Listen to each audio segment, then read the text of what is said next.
स्वागत है आपका दोस्तों बिहार न्यूज में। मैं हूं फिरदौस गनी और आप देख रहे हैं केडीबी लाइव। दोस्तों आज हो चुका है 13 अप्रैल 2026। तो आज की पूरे बिहार की टॉप न्यूज़ लेकर आए हैं आपके लिए। वीडियो शुरू करने से पहले आपसे रिक्वेस्ट है कि अगर आप पहली बार इस चैनल पर आए हैं तो चैनल को सब्सक्राइब करके बेल आइकन को प्रेस कर दीजिए और साथ ही साथ वीडियो को लाइक कर दीजिए, अपने दोस्तों के साथ शेयर भी कीजिए। तो चलिए चलते हैं आज की खबरों की ओर। दोस्तों आज बिहार न्यूज की शुरुआत सबसे पहले करेंगे कि आखिर कौन बनेगा बिहार का अगला मुख्यमंत्री। सोशल मीडिया पर महिला विधायक श्रेयसी सिंह के समर्थन में बड़ी चर्चा, सम्राट से भी उम्मीद। जी हाँ, दरअसल बात यह है कि बिहार में नए मुख्यमंत्री को लेकर के सियासी हलचल के साथ साथ अब सोशल मीडिया पर भी बहस तेज हो गई है। खास तौर पर श्रेयसी सिंह के समर्थन में लोगों की चर्चा तेजी से बढ़ती नजर आ रही है। उनके पक्ष में लगातार पोस्ट और प्रतिक्रियाएं सामने आ रही है, जिससे उनका नाम भी सीएम रेस में उभरता दिख रहा है।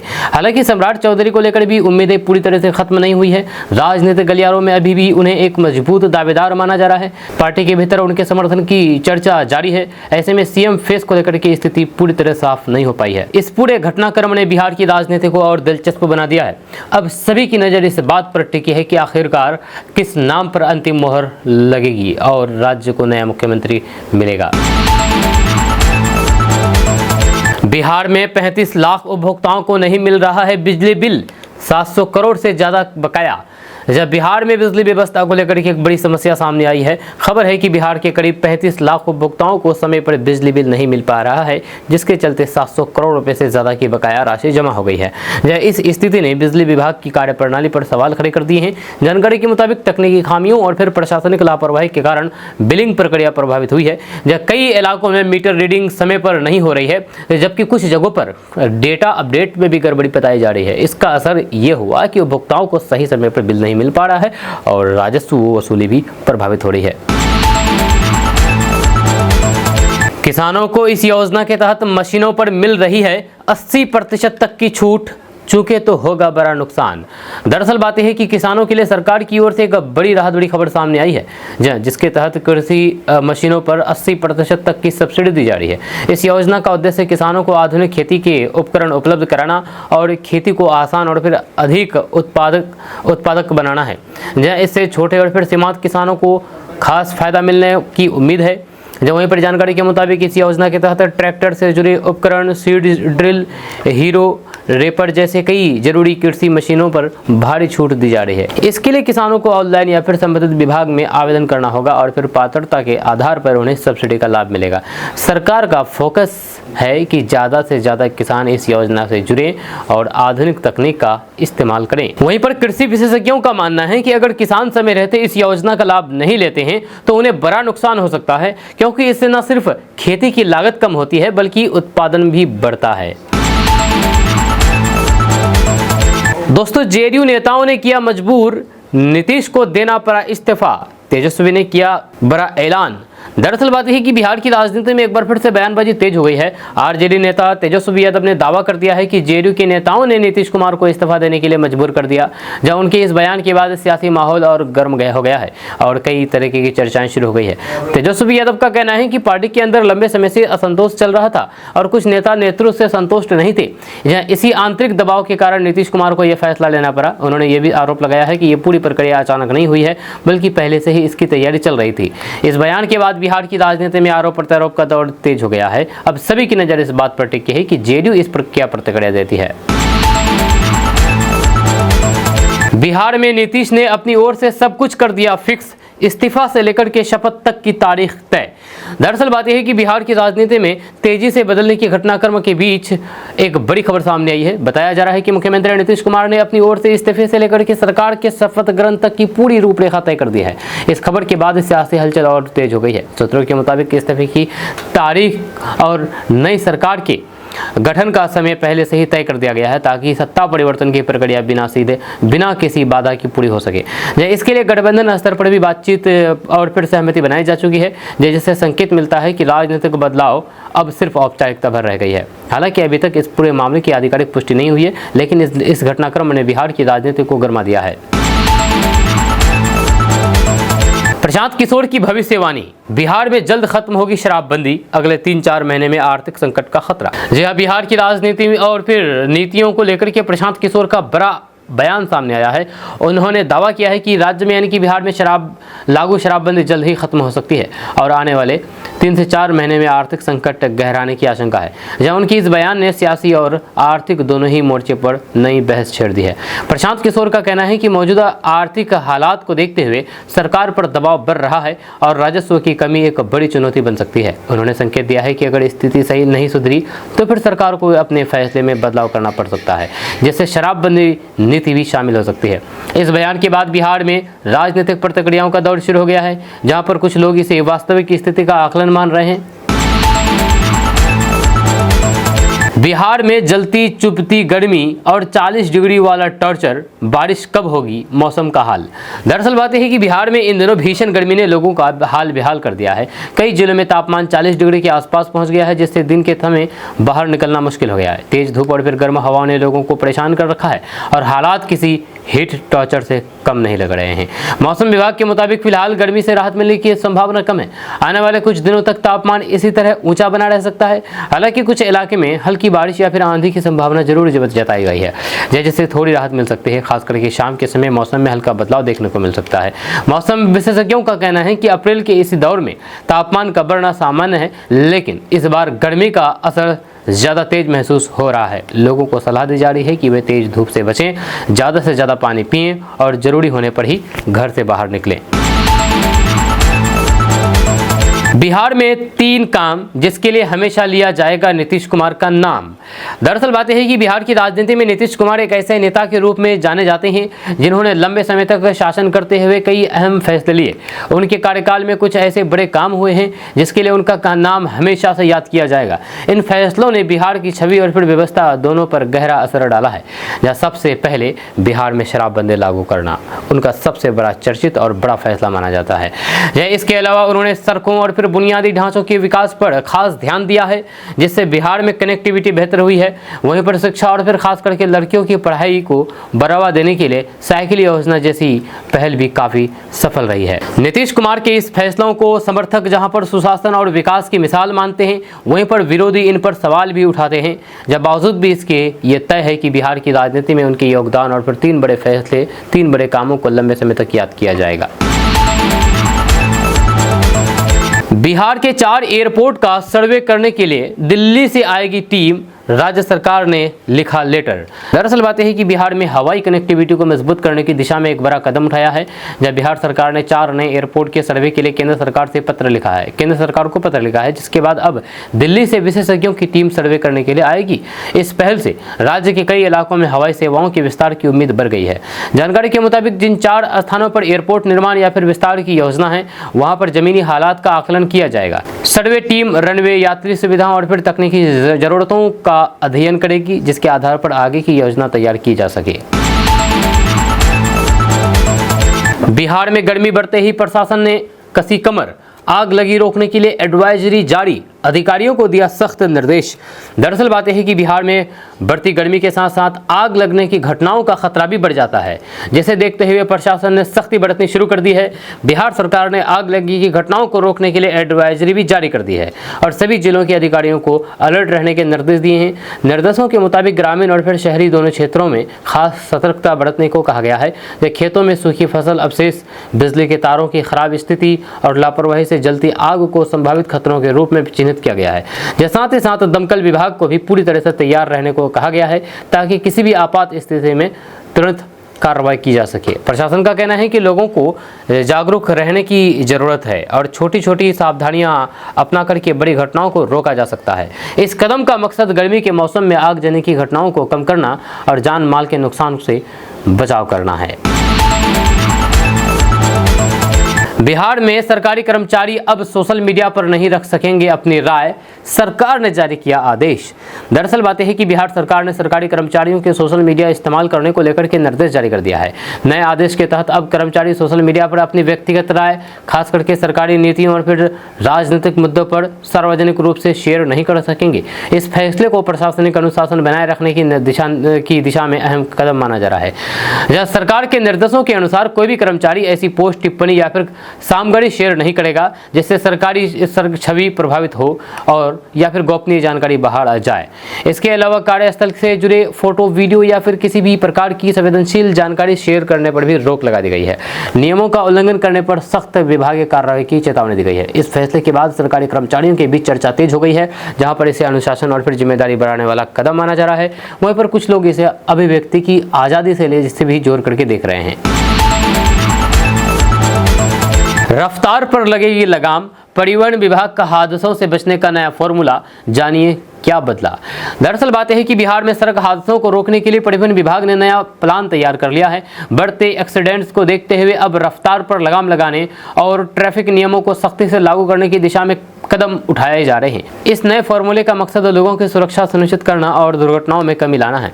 जानकारी के मुताबिक अब सड़कों पर स्पीड मॉनिटरिंग को और सख्त किया जाएगा। इसके लिए जगह जगह स्पीड कैमरे पर लगाए जाएंगे और ओवर स्पीडिंग करने वालों पर तुरंत चालान काटा जाएगा। साथ ही साथ हेलमेट और फिर सीट बेल्ट जैसे नियमों के पालन पर भी कड़ी निगरानी रखी जाएगी। ट्रैफिक नियम तोड़ने वालों के खिलाफ सख्त कार्रवाई की तैयारी है। परिवहन विभाग का मानना है कि तकनीक के इस्तेमाल और फिर सख्ती से लागू होने के लिए नियमों के जरिए सड़क हादसों में कमी लाई जा सकेगी। इसके साथ ही लोगों को भी जागरूक करने पर जोर दिया जा रहा है। बिहार में अब बिना कांटे का मखाना उगेगा, लागत घटेगी और कमाई भी बढ़ेगी। जी हाँ, बिहार के किसानों के लिए मखाना खेती को लेकर के एक बड़ी खुशखबरी सामने आई है। अब बिना कांटे वाला मखाना उगाने की तकनीक विकसित की जा रही है, जिससे खेती करना आसान हो जाएगा और फिर किसानों की लागत भी कम होगी। इस नई पहल से मखाना उत्पादन में बड़ा बदलाव आने की उम्मीद है। जहाँ जानकारी के मुताबिक पारंपरिक मखाना खेती में कांटों के कारण किसानों को काफ़ी ज़्यादा परेशानी होती थी और मेहनत भी ज़्यादा लगती थी, लेकिन नई तकनीक के जरिए बिना कांटे वाले पौधे तैयार किए जा रहे हैं, जिससे खेती करना सुरक्षित और फिर कम मेहनत वाला हो जाएगा। इससे उत्पादन बढ़ने के साथ साथ किसानों की आमदनी में भी इजाफा होने की संभावना है। विशेषज्ञों का मानना है कि अगर ये तकनीक बड़े स्तर पर लागू होती है तो फिर बिहार मखाना उत्पादन में और मजबूत स्थिति हासिल कर सकता है। इससे न सिर्फ किसानों को फायदा होगा बल्कि राज्य की अर्थव्यवस्था को भी नई दिशा मिलेगी। बिहार में सम्राट चौधरी के सिर पगड़ी में कहां फंसा पेच, सरप्राइज पर्ची की आहट ने बढ़ाई धड़कनें। दरअसल बात है कि बिहार की सियासत में मुख्यमंत्री चेहरे को लेकर के सस्पेंस लगातार गहराता जा रहा है। सम्राट चौधरी का नाम जहां पर पहले मजबूत दावेदार के तौर पर सामने आ रहा था, वहीं अब उनकी राह में कुछ अड़चने नजर आने लगी है। जब पगड़ी में पेंच वाली चर्चा इस ओर इशारा कर रही है कि मामला अब उतना आसान नहीं रहा है। जब सूत्रों के मुताबिक पार्टी के अंदर सीएम चेहरे को लेकर के पूरी तरह से सहमति नहीं बन पाई है। इस बीच सरप्राइज पर्ची की चर्चाओं ने सियासी हलचल और बढ़ा दी है, जिससे ये संकेत मिल रहा है कि अंतिम समय में कोई नया नाम सामने आ सकता है। इस तरीके की अटकलों ने राजनीतिक गलियारों में उत्सुकता और तनाव दोनों बढ़ा दिए हैं।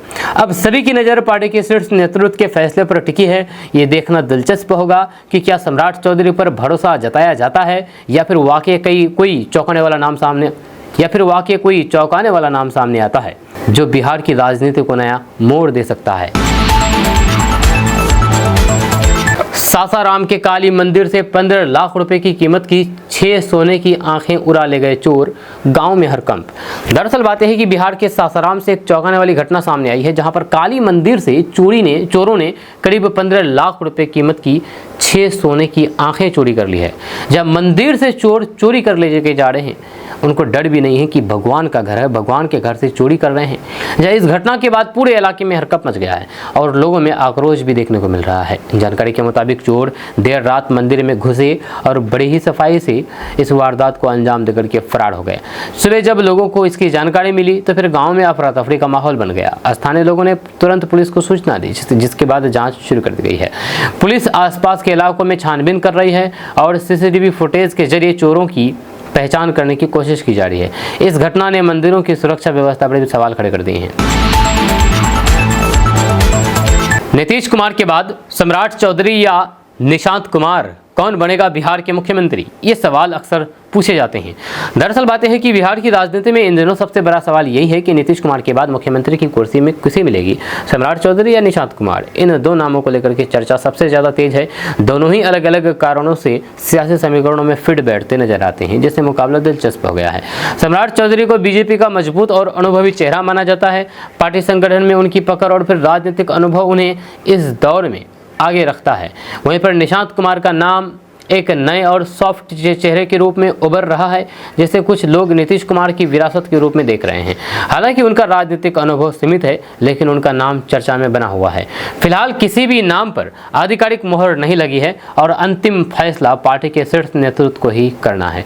ऐसे में बिहार की राजनीति में सस्पेंस बरकरार है और अब सभी की नज़र इस बात पर टिकी है कि आखिर किसे राज्य की कमान सौंपी जाती है। बिहार में अल्पसंख्यक स्टूडेंट्स के सपने को मिलेगा पंख। 22 जिलों में बन रहा है आवासीय स्कूल। 1076 पदों पर होगी भर्ती। दरअसल बात है कि बिहार में अल्पसंख्यक समुदाय के छात्रों के लिए बड़ी पहल की जा रही है। बिहार के 22 जिलों में आवासीय स्कूलों का निर्माण किया जा रहा है, जिससे हजारों छात्रों को बेहतर शिक्षा और फिर रहने की सुविधा एक ही जगह पर मिल सकेगी। इस योजना का उद्देश्य शिक्षा के स्तर को सुधारना और फिर जरूरतमंद छात्रों को आगे बढ़ने का अवसर देना है। जानकारी के मुताबिक इन आवासीय स्कूलों में आधुनिक सुविधाओं के साथ साथ पढ़ाई की व्यवस्था होगी, जहाँ छात्राओं को मुफ्त या फिर रियायती दरों पर शिक्षा, भोजन और रहने की सुविधा दी जाएगी। इससे खास करके आर्थिक रूप से कमजोर परिवारों के बच्चों को काफ़ी फायदा मिलेगा और वे बेहतर माहौल में अपनी पढ़ाई जारी रख सकेंगे। इस योजना के तहत 1076 पदों पर भर्ती की जाएगी, जिससे शिक्षकों और फिर अन्य कर्मचारियों के लिए रोजगार के नए अवसर पैदा होंगे। सरकार का मानना है कि इस पहल से शिक्षा के क्षेत्र में सकारात्मक बदलाव आएगा और फिर अल्पसंख्यक समुदाय के छात्रों के सपनों को नई उड़ान मिलेगी। खास करके मुस्लिम छात्रों को इससे सबसे ज्यादा फायदा मिलेगा।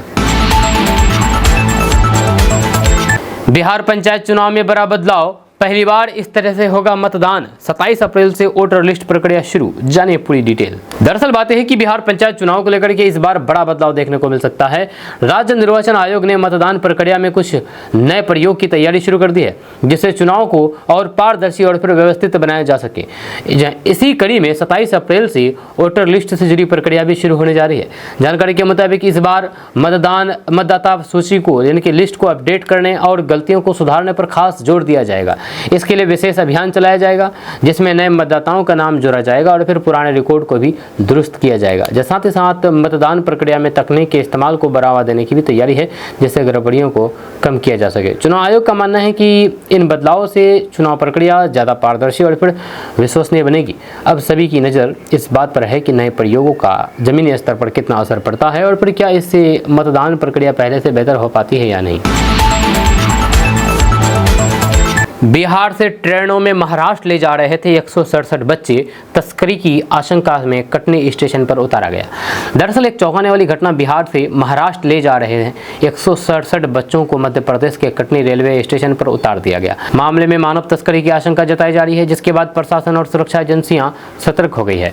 जानकारी के मुताबिक ये बच्चे ट्रेन के जरिए महाराष्ट्र ले जा रहे थे, जहाँ संदेह होने पर अधिकारियों ने कटनी स्टेशन पर कार्रवाई करते हुए सभी बच्चों को ट्रेन से उतारा और उनकी जांच शुरू कर दी। जब शुरुआती जांच में कई सवाल खड़े हुए हैं, जैसे बच्चों के साथ यात्रा कर रहे लोगों की भूमिका और फिर उनके पास मौजूद दस्तावेजों की सत्यता।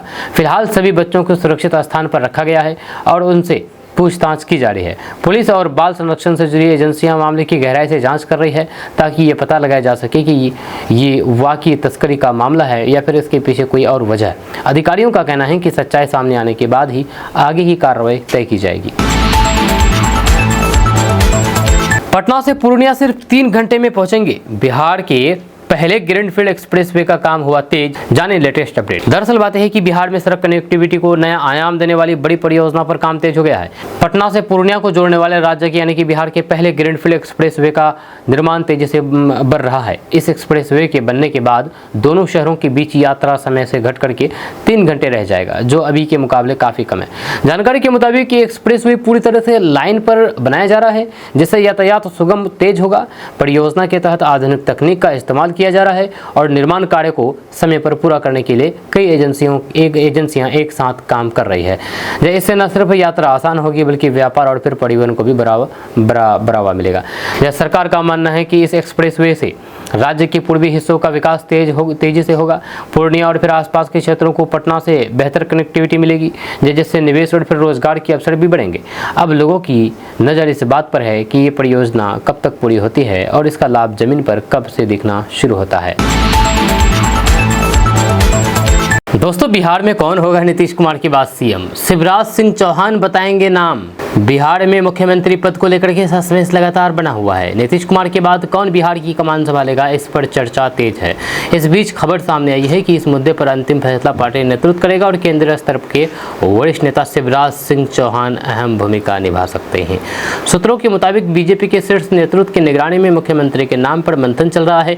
बताया जा रहा है कि सभी संभावित नामों पर विचार किया जा रहा है और सामाजिक और फिर राजनीतिक समीकरणों को ध्यान में रखते हुए फैसला लिया जाएगा। इस प्रक्रिया में शिवराज सिंह चौहान जैसे अनुभवी नेता की राय भी अहम मानी जा रही है।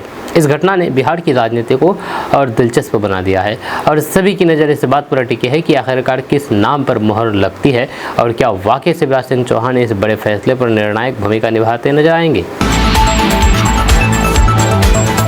नीतीश कैबिनेट की आखिरी मीटिंग 14 तारीख को, फिर देंगे मुख्यमंत्री पद से इस्तीफा।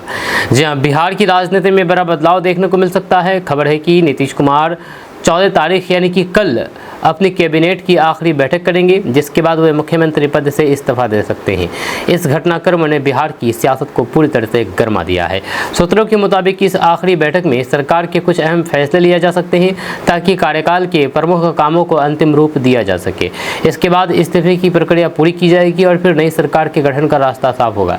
इस पूरे घटनाक्रम को पहले से तय रणनीति का हिस्सा माना जा रहा है।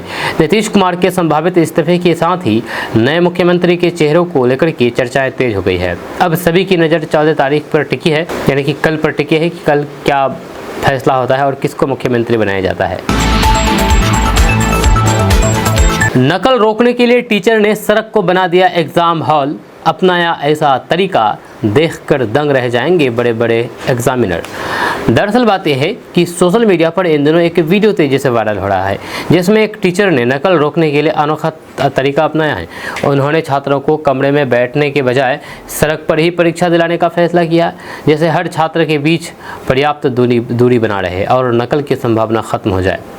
वीडियो में देखा जा सकता है कि छात्र सड़क पर अलग अलग दूरी में बैठ करके परीक्षा दे रहे हैं। इस अनोखे प्रयोग का मकसद ये सुनिश्चित करना था कि कोई भी छात्र एक दूसरे से नकल ना कर सके।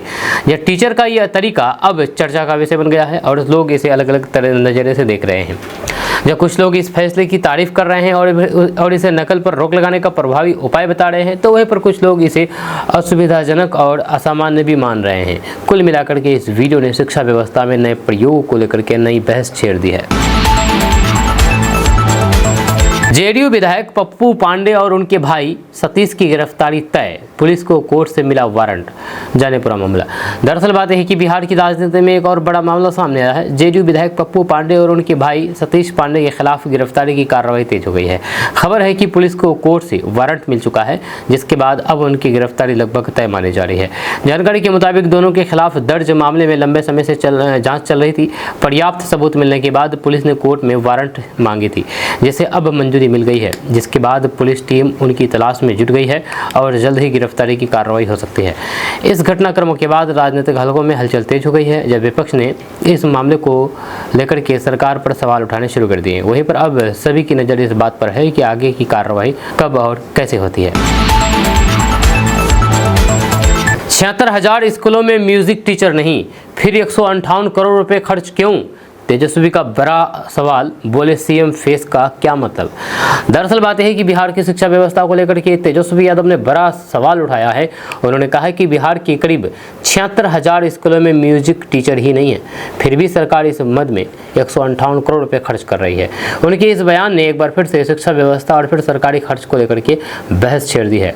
तेजस्वी यादव ने सरकार पर निशाना साधते हुए कहा कि जब बुनियादी जरूरतें ही पूरी नहीं हैं, तो फिर इस तरह का खर्च समझ से परे हैं। उन्होंने इसे संसाधनों के गलत इस्तेमाल का उदाहरण बताया है और कहा है कि सरकार को पहले शिक्षकों की कमी दूर करनी चाहिए। साथ ही साथ उन्होंने सीएम फेस को लेकर के चल रही राजनीति पर भी तंज कसते हुए कहा कि असली मुद्दों से ध्यान भटकाया जा रहा है। इस बयान के बाद बिहार की राजनीति में आरोप प्रत्यारोप का दौर तेज हो गया है। अब देखना होगा कि सरकार इस सवाल का क्या जवाब देती है और फिर क्या शिक्षा व्यवस्था से जुड़े मुद्दे पर कोई ठोस कदम उठाया जाते हैं या नहीं।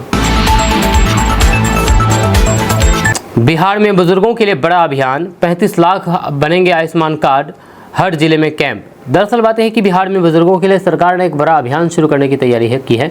इस पहल के तहत राज्य भर में यानी कि पूरे बिहार में करीब 35 लाख आयुष्मान कार्ड बनाए जाएंगे, जिससे वरिष्ठ नागरिकों को मुफ्त या फिर सस्ती स्वास्थ्य सुविधाओं का लाभ मिल सकेगा। इसके लिए हर जिले में विशेष कैंप लगाए जाएंगे।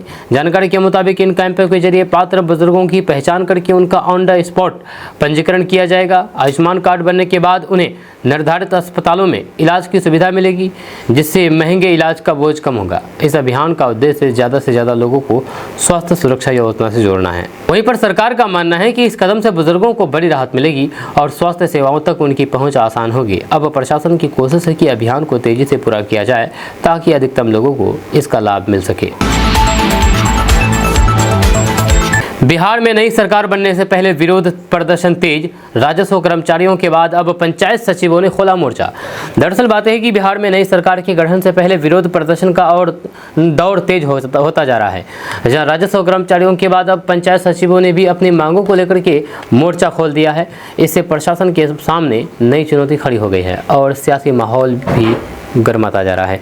जानकारी के मुताबिक पंचायत सचिव अपनी विभिन्न मांगों को लेकर के आंदोलन कर रहे हैं। वे वेतन, सेवा शर्तों और फिर कार्यस्थल से जुड़ी समस्याओं को लेकर के लंबे समय से आवाज़ उठा रहे थे, लेकिन समाधान नहीं होने पर अब उन्होंने विरोध का रास्ता अपनाया है। इससे कई जगहों पर सरकारी कामकाज भी प्रभावित होने की खबर है। जहाँ इसी घटनाक्रम के बीच सरकार और फिर प्रशासन पर दबाव बढ़ता नजर आ रहा है। अब सभी की नज़र इस बात पर टिकी है कि नई सरकार बनने से पहले इन मांगों पर क्या फैसला लिया जाता है और क्या इन आंदोलनों का कोई समाधान निकल पाता है या नहीं। बिहार के खिलाड़ियों को बड़ी सौगात, स्पोर्ट्स साइंस सेंटर का होगा निर्माण, स्टेडियम में संभालने लगेगी अंतर्राष्ट्रीय स्तर की घास। दरअसल बात है कि बिहार के खिलाड़ियों के लिए एक बड़ी खुशखबरी सामने आई है। राज्य में यानी कि बिहार में स्पोर्ट्स साइंस सेंटर के निर्माण की योजना तैयार की गई है, जिससे खिलाड़ियों को आधुनिक प्रशिक्षण और फिर फिटनेस से जुड़ी सुविधाएं मिल सकेंगी। इस पहल से खेल के क्षेत्र में बिहार को नई पहचान मिलने की उम्मीद है। जानकारी के मुताबिक इस सेंटर में खिलाड़ियों के लिए फिटनेस टेस्टिंग, रिकवरी, न्यूट्रिशन और परफॉर्मेंस एनालिसिस जैसी सुविधाएं उपलब्ध होंगी। इसके साथ ही स्टेडियम में अंतर्राष्ट्रीय स्तर की घास लगाने की योजना है, जिससे खिलाड़ियों को बेहतर खेलने का माहौल मिलेगा और बड़े स्तर पर प्रतियोगिताएं आयोजित करने में आसानी होगी। नीतीश कुमार से मिलने पहुंचे सम्राट चौधरी, बिहार में राजनीतिक हलचल तेज। दरअसल बात है कि बिहार की राजनीति में एक बार फिर से हलचल तेज हो गई है। बीजेपी नेता सम्राट चौधरी ने मुख्यमंत्री नीतीश कुमार से मुलाकात की है, जिसके बाद सियासी गलियारों में चर्चाओं का दौर शुरू हो गया है।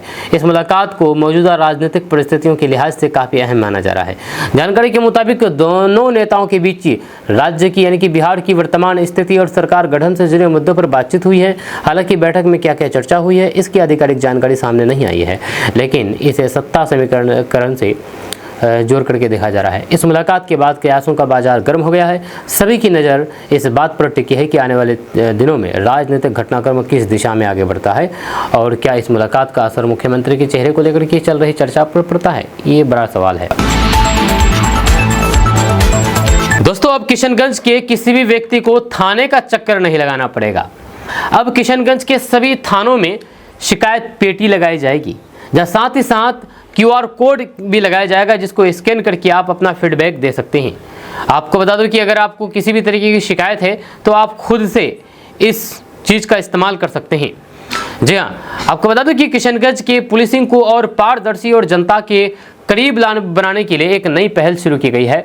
अब आम लोगों को अपनी शिकायत दर्ज करने के लिए थाने के चक्कर नहीं लगाने पड़ेंगे, बल्कि वे सीधे QR कोड स्कैन करके भी अपनी शिकायत पुलिस तक पहुंचा सकेंगे। इस नई व्यवस्था के तहत किशनगंज जिले के सभी थानों में शिकायत पेटी लगाई जा रही है। साथ ही साथ QR कोड की सुविधा भी शुरू की जा रही है, जिससे लोग अपने मोबाइल के जरिए तुरंत शिकायत या फिर सुझाव दर्ज कर सकते हैं। तो दरअसल बात यह है कि ये पहल पुलिस अधीक्षक यानी कि किशनगंज SP संतोष कुमार के निर्देश पर शुरू की गई है, जिसका मकसद पुलिस और जनता के बीच दूरी को कम करना है। अब कोई भी व्यक्ति अगर किसी समस्या से परेशान है या पुलिस से जुड़ी कोई भी शिकायत करना चाहता है तो फिर वह आसानी से अपनी बात रख सकता है। इसके लिए उसे ना तो किसी बिचौलिए की ज़रूरत होगी और न ही बार बार थाने जाने की परेशानी उठानी पड़ेगी। इस व्यवस्था के तहत हर थाने में एक शिकायत पेटी लगाई जाएगी जिससे लोग अपनी शिकायत लिख करके डाल सकते हैं। यह खास बात यह है कि इस शिकायत पेटी को रोजाना शाम में थानाध्यक्ष या फिर वरिष्ठ पुलिस अधिकारी खुद खोलेंगे ताकि हर शिकायत पर तुरंत ध्यान दिया जा सके। इसके अलावा QR कोड सिस्टम इस पूरी व्यवस्था को और आसान बना देता है। जहाँ कोई भी व्यक्ति अपने मोबाइल से QR कोड स्कैन करके सीधे अपनी शिकायत या फिर फीडबैक दर्ज कर सकता है। ये शिकायत सीधे पुलिस के वरिष्ठ अधिकारियों तक पहुंचेगी जिससे कार्रवाई में देरी की संभावना कम हो जाएगी। पुलिस का कहना है कि कई बार लोग डर या फिर झिझक के कारण अपनी शिकायत खुल करके नहीं कर पाते हैं, लेकिन अब वे बिना किसी दबाव के अपनी बात लिख करके या फिर ऑनलाइन दर्ज कर सकते हैं। इससे पुलिस को भी वास्तविक स्थिति का सही अंदाजा लगेगा और समस्याओं का समाधान जल्द ही किया जा सकेगा। सिर्फ शिकायत नहीं बल्कि आम लोग अपने सुझाव भी दे सकेंगे। अगर किसी को लगता है कि पुलिस व्यवस्था में कोई सुधार होना चाहिए तो वह भी अपनी राय दे सकता है। दोस्तों, किशनगंज में मानव तस्करी और गलत काम के रैकेट का बड़ा खुलासा हुआ है। जब किशनगंज के खगरा इलाके में पुलिस की रेड के दौरान 4 नाबालिग समेत 9 लड़कियों को रेस्क्यू किया गया है, जबकि सरगना को गिरफ्तार कर लिया गया। जब सवाल यह है कि क्या ये नेटवर्क सिर्फ यहीं तक सीमित है या इसके पीछे बड़ा गिरोह काम कर रहा है, हम आपको इस पूरी खबर के बारे में बताएंगे विस्तार से, डिटेल से। उससे पहले आप हमारे इस पेज को फॉलो कर लीजिए इसी तरह की खबरें देखने के लिए। तो दरअसल बात यह है कि किशनगंज में पुलिस ने एक बड़े रैकेट का पर्दाफाश किया है। खगरा इलाके में की गई छापेमारी में 9 लड़कियों को रेस्क्यू किया गया है, जिनमें 4 नाबालिग भी शामिल है। इस कार्रवाई के बाद पूरे इलाके में हरकत मच गया है। जब पुलिस के अनुसार ये कार्रवाई SP संतोष कुमार के निर्देश पर ऑपरेशन सवेरा के तहत की गई। यह रेड के दौरान कई ग्राहक युवक को भी हिरासत में लिया गया। इस पूरे रैकेट की सरगना मुन्नी बेगम को पुलिस ने गिरफ्तार कर लिया है। बताया जा रहा है कि वे अपने साथी सोनू के साथ मिलकर के इस पूरे नेटवर्क को चला रही थी। जब मौके से 25 पैकेट अवैध सामान भी बरामद किए गए हैं। SP संतोष कुमार के अनुसार पुलिस को पहले से इस अवैध धंधे की सूचना मिल रही थी। जैसे ही टीम मौके पर पहुंची तो फिर कुछ लड़कियां भागने लगी। पुलिस ने 500 मीटर तक पीछा करके 3 लड़कियों को भी पकड़ा। रेस्क्यू की गई सभी लड़कियों को काउंसलिंग के लिए सुरक्षित स्थान पर भेज दिया गया है और उनके बयान के आधार पर आगे की कानूनी कार्रवाई की जा रही है। स्थानीय लोगों का कहना है कि इस इलाके में लंबे समय से इस तरह की गतिविधियां चल रही थी, जो लोगों को शर्मिंदगी झेलनी पड़ रही थी और फिर बच्चों पर भी इसका गलत असर पड़ रहा था। जब कुछ लोगों ने यह भी आरोप लगाया है कि इस नेटवर्क से बिहार के साथ साथ बंगाल, असम और फिर झारखंड तक का कनेक्शन है, जब लड़कियों को बाहर के राज्यों से लाकर के यहाँ रखा जाता था। पुलिस अब गिरफ्तार आरोपियों से पूछताछ कर रही है और पूरे नेटवर्क की कड़ियां जोड़ने में जुटी हुई है। ये SDPO मंगलेश कुमार ने बताया है कि इस मामले में बड़े गिरोह का खुलासा हो सकता है। फिलहाल पुलिस की इस कार्रवाई को स्थानीय लोगों ने सराहा है और फिर उम्मीद जताई है कि अब इस इलाके से इस तरीके की अवैध गतिविधियां हमेशा के लिए खत्म होगी। दोस्तों, किशनगंज में काम पर निकली महिला लापता हो गई है। यह 3 दिन से उनका कोई भी सुराग नहीं मिल पा रहा है। किशनगंज में एक महिला के अचानक लापता होने से परिवार में हरकत मच गया। 9 अप्रैल को काम पर निकली 37 साल की महिला अब घर नहीं लौटी है, जहां मोबाइल भी बंद है। अब सवाल यह है कि आखिर महिला गई तो गई कहां और अब तक कोई सुराग क्यों नहीं मिला है। तो दरअसल बात यह है कि किशनगंज जिला की सदर थाना क्षेत्र से एक महिला के लापता होने का मामला सामने आया है। जहां दिलावरगंज वार्ड नंबर 10 की रहने वाली 37 वर्षीय दीपाली देवी 9 अप्रैल से ही लापता है। परिजनों के अनुसार दीपाली देवी 9 अप्रैल की दोपहर करीब 3 बजे अपने घर से काम जाने के लिए निकली थी। जहां उन्होंने अपने बच्चों को बताया था कि वे रोज की तरह काम पर जा रही है, लेकिन इसके बाद वे वापस घर नहीं लौटी। दीपावली देवी कैलटेक्स चौक के पास और फिर धर्मगंज केला बागान इलाके में चौका बर्तन का काम करती थी। जब रोजाना की तरह काम पर जाने के बाद जब वे देर शाम तक घर नहीं पहुंची तो फिर परिवार के लोग चिंतित हो गए। परिजनों ने उनका मोबाइल फ़ोन मिलाने की कोशिश की, लेकिन फ़ोन लगातार स्विच ऑफ बता रहा है। इसके बाद परिवार ने रिश्तेदारों और फिर जान पहचान के लोगों से भी संपर्क किया, लेकिन कहीं से कोई भी जानकारी नहीं मिली। आखिरकार पति गोवर्धन चौहान ने सदर थाना में लिखित आवेदन देकर के पत्नी की गुमशुदगी की प्राथमिकी दर्ज कराई है और उन्होंने पुलिस से अपील की है कि जल्द से जल्द उनकी पत्नी को ढूंढा जाए। इस मामले में सदर थाना अध्यक्ष अभिषेक कुमार रंजन ने बताया है कि FIR दर्ज कर ली गई है और पुलिस हर संभव दिशा में काम कर रही है, जांच कर रही है। वहीं पर पुलिस आसपास के इलाके में पूछताछ कर रही है और महिला के मोबाइल की लोकेशन ट्रेस करने की भी कोशिश की जा रही है। ये घटना एक बार फिर सुरक्षा व्यवस्था पर सवाल खड़े करती है, जब खास करके उन महिलाओं के लिए जो रोजाना काम के लिए घर से बाहर निकलती है। फिलहाल परिवार बेसब्री से दीपाली देवी के वापस लौटने का इंतजार कर रहा है और पुलिस जल्द ही कार्रवाई की उम्मीद लगाए बैठे हैं। आपका इसके बारे में क्या कहना है, नीचे कमेंट बॉक्स में कमेंट करके जरूर बताइएगा। दोस्तों, किशनगंज के पार्क में अश्लील हरकतें करते हुए वीडियो सामने आया है। पार्क में घूम रहे परिवारों के बीच हरकत मच गया है और परिवारों के बीच गुस्सा बढ़ गया है कि आखिर हम जाए तो जाए कहां। किशनगंज में तो एक ही गिना चुना पार्क है, वो भी नेहरू पार्क। लेकिन अगर यही नेहरू शांति पार्क में इस तरह की घटिया हरकत होती रही, अश्लील हरकत होती रही, तो फिर शरीफ लोगों का वहां पर जाना मुश्किल हो जाएगा। जहां किशनगंज के बुद्धा नेहरू शांति पार्क में ऐसी घटना सामने आई है जिसने शहर की संस्कृति पर सवाल खड़े कर दिए हैं। परिवार और फिर बच्चों के सामने युवक युवतियों की आपत्तिजनक हरकतों से लोग आक्रोशित हैं। अब मांग उठ रही है, सीसीटीवी लगाओ और सख्त कार्रवाई करो। बुद्धा नेहरू शांति पार्क में एक बार फिर से ऐसी घटना सामने आई है जिससे शहर वासियों में नाराजगी फैल गई है। ये पार्क जहां पर परिवार और फिर बच्चे सुकून के लिए आते हैं, वहां पर कुछ युवक युवतियों की अश्लील हरकतों ने माहौल खराब कर दिया है। जहाँ रविवार को जब पार्क में अच्छी खासी भीड़ थी, उसी दौरान कुछ जोड़े पार्क के एक कोने में बैठ करके आपत्तिजनक तरीके से व्यवहार करते देखे गए। जब इस दौरान आसपास मौजूद परिवारों और फिर बच्चों को काफ़ी असहज स्थिति का सामना करना पड़ा। स्थानीय लोगों का कहना है कि बच्चों के सामने इस तरीके की हरकतें बेहद शर्मनाक है। एक महिला ने बताया है कि वह अपने बच्चों के साथ पार्क में आई थी, लेकिन वहां पर जो देखा उससे उसे काफ़ी शर्मिंदगी की महसूस हुई। जब लोगों का साफ कहना है कि पार्क परिवारों और फिर बच्चों के लिए होता है, ना कि इस तरीके की अश्लील हरकत करने के लिए। जब इस घटना के बाद से लोगों में प्रशासन के प्रति नाराजगी बढ़ गई है। वहीं पर स्थानीय नागरिकों ने मांग की है कि पार्क में तुरंत सीसीटीवी कैमरे लगाए जाएं और सुरक्षा गार्डों की संख्या बढ़ाई जाए ताकि इस तरह की घटनाओं पर रोक लगाई जा सके। वन विभाग के अधिकारी अंकित कुमार ने कहा कि ऐसी घटनाओं को रोकने के लिए प्रयास किया जा रहा है और सुरक्षा व्यवस्था को मजबूत किया जा रहा है। हालांकि उन्होंने ये भी माना है कि कुछ लोग पार्क के कोने में जाकर के ऐसी हरकतें कर लेते हैं। ये पहली बार नहीं है जब इस पार्क में इस तरह की शिकायतें सामने आई है। इससे पहले भी कई बार लोगों ने इस मुद्दे को उठाया है, लेकिन अब तक कोई ठोस समाधान नहीं निकला है। या किशनगंज शहर के लोगों का कहना है कि अगर समय रहते सख्त कदम नहीं उठाए गए तो ये समस्या और बढ़ सकती है और शहर की छवि भी खराब हो सकती है।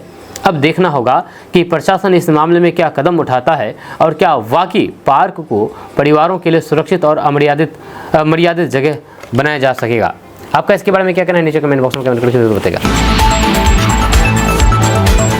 आप अपने मोबाइल स्क्रीन पर जिस तस्वीर को देख रहे हैं, इस तस्वीर को देख करके आप अंदाज़ा लगाइए कि आखिर हमारे इलाके में हादसा क्यों होते हैं और साथ ही साथ हमारे इलाके की रोड इतनी जल्दी ख़राब क्यों हो जाती है। जी हाँ, जैसे कि आपको पता है कि रोड जितना दिन टिकना चाहिए, जितना दिन उसका टाइम होता है, उस टाइम से पहले ही रोड जवाब दे जाती है और भुगतना यहाँ के लोगों को होता है। इसका एक ही कारण है इस तरीके की तस्वीर।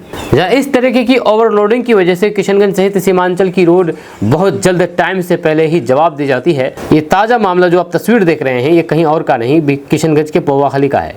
जब पौवाखाली से आई ये अनोखी तस्वीर ने सबको हैरान कर दिया है कि आखिर ये ओवरलोडिंग तो होता है, लेकिन ओवरलोडिंग पर भी ओवरलोडिंग। इस तरीके की अगर गाड़ियां अगर सड़कों पर दौड़ेगी तो सबसे ज़्यादा खतरा हादसे का होता है। उसके बाद रोड की तो जनाजा ही निकल जाती है। हम आपको इस पूरी खबर के बारे में बताएंगे विस्तार से, डिटेल से। उससे पहले आप हमारे इस पेज को फॉलो कर लीजिए इसी तरह खबरें देखने के लिए। तो दरअसल बात यह है कि किशनगंज की सड़कों पर खतरा बढ़ता जा रहा है। ओवरलोड ट्रैक्टर खुलेआम दौड़ रहे हैं और प्रशासन की कार्रवाई ना के बराबर दिख रही है। जरा सी चूक कभी भी बड़े हादसे में बदल सकती है। सवाल यह है कि कब रुकेगी ये लापरवाही, ये बहुत बड़ा सवाल है। यह मामला किशनगंज के पौवाखाली नगर थाना क्षेत्र का है।